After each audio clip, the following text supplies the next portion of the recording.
It's always good to have a world view. Sometimes you can get really overwhelmed by the challenges that we're facing. And so what really recharges me is connecting with other people and sharing the things that I'm passionate about, and creating things that sort of like fuel and recharge and light that passion in other people. Hi, I'm Shalico. And I'm Phoenix. Of SF in Bloom. We're all about normalizing planting native wildflowers. And this is Low Impact Living with Euronews Green.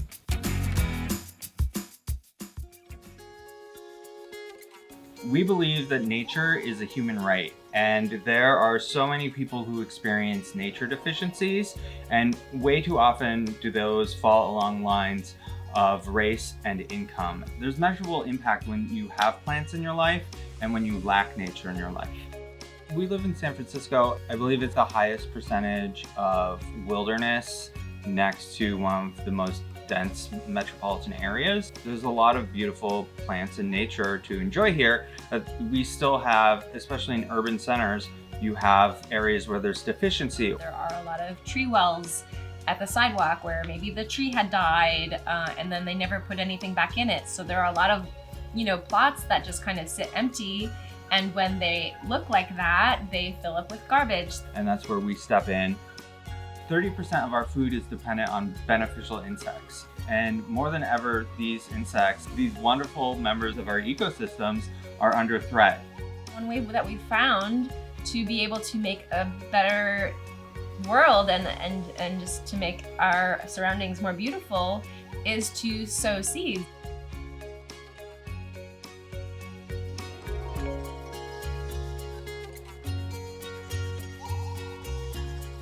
So we spread native wildflower seeds throughout our communities on neglected patches of earth.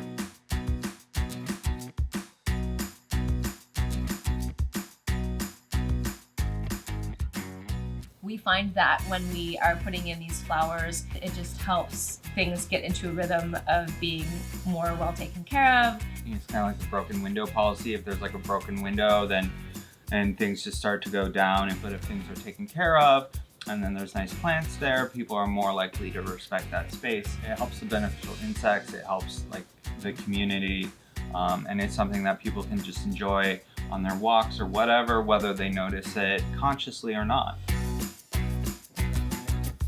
It's quick, you don't need a lot of time, it doesn't cost a lot of money, you don't have to know anything about plants or gardening or anything to do this. And I think that's one of the things that's so contagious about what we're doing.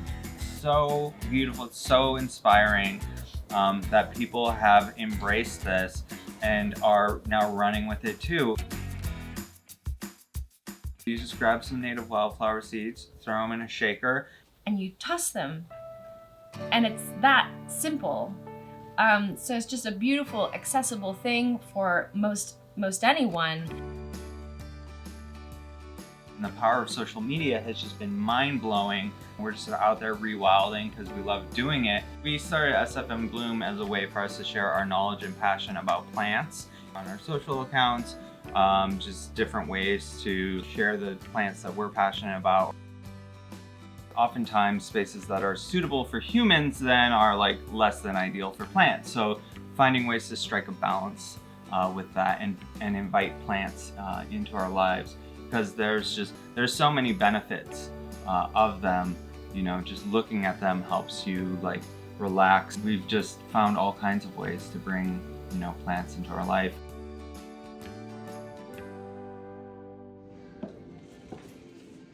Our whole house is just exemplary of our mission to really democratize gardening for people. So we're sitting in a concrete backyard that gets very low light.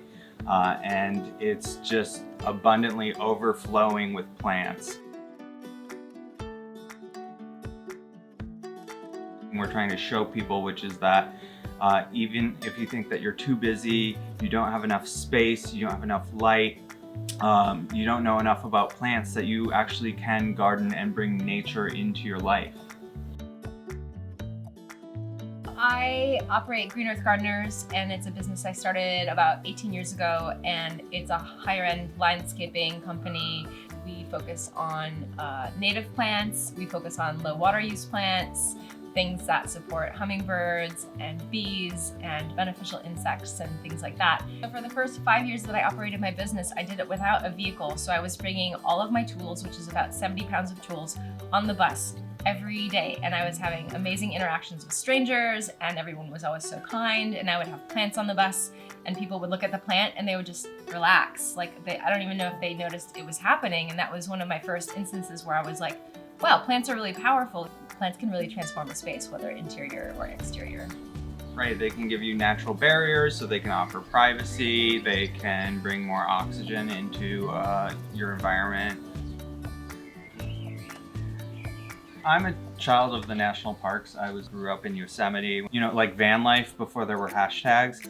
And so it was always kind of ingrained in me, not to be wasteful and to sort of like respect nature. I remember these different sort of like realizations and the like magic around gardening. So like realizing that broccoli was a flower when it like blossomed.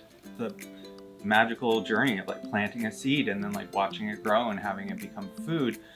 So I think that's always just really incorporated into like who I was. I grew up in the middle of nowhere, and my family and we grew most of the food that we ate. From vegetables to fruit trees and everything in between. We would grow it, we would tend to it, we would harvest it, and I lived like that for, the first decade and a half of my life. I started off having a real intimate relationship with nature, just living in nature and having the benefit of growing up in a place where I didn't have cable TV, we didn't have cell phones, there was no internet. My world was outside.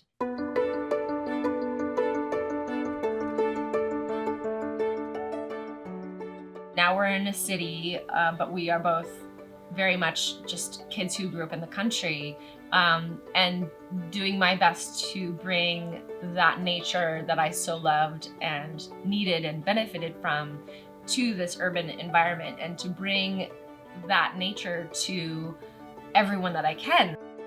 With us both coming together with a love of plants, we just fuel the other person's. Do you remember our first date?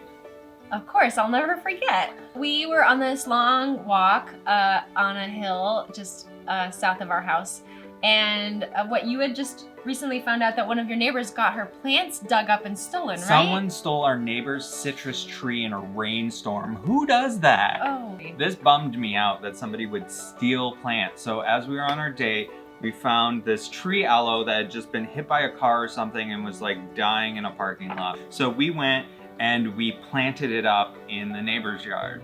And since we did that on our first date, every time we walk by it, we get to see, now it's like the size of a smart car.